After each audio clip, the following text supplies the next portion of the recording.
FPJ. Nung nanumpa si Barack Obama bilang Pangulo ng Amerika, nanumpa siya sa harap ng higit na 2 milyong tao, tanghaling tapat. Nanumpa si Gloria Arroyo bilang Pangulo sa loob ng Kongreso, kaharap ang ilang kongresista, habang marami sa atin ay mahimbing na natutulog.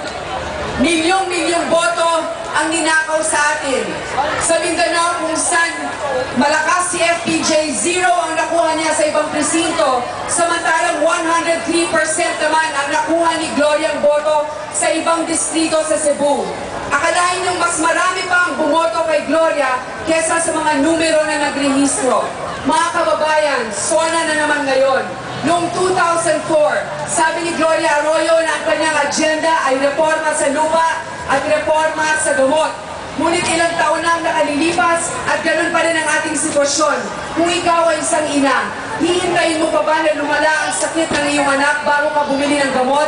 Ang Comprehensive Agrarian Reform Program ay wala pa rin kalinawan. Bumibili tayo ng palugi ng bigas sa Vietnam at Thailand habang patuloy na naghihirap ang ating mga magsasaka. Dasal sila ng dasal at sabi ni Gloria, ang Diyos ang naglagay sa kanya dito. Ngunit tama ang sinabi ni FPJ, ang buwaya, kahit nagno-novena, ay buwaya pa rin kung walang ginagawang kabutihan sa ating mga kababayan. Kaya kasama ninyo, hamunin natin ang COMELEC na higit sa automation, ang kinakailangan nilang gawin ay linisin ang listahan ng mga botante, purge the voters list, at sabay-sabay dapat nilang isigaw sa atin, mayaman man o mahirap, isang boto ka lang! Isang boto ka lang! Mga kababayan, bugbog sarado na ang ating bayan. Bugbog sarado na sa kahirapan.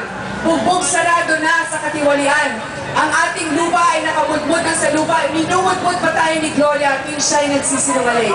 Ako po'y umaapila sa inyo na sa darating na 2010, pumili po tayo ng mga pinunong matitino at bantayan po natin ang ating boto.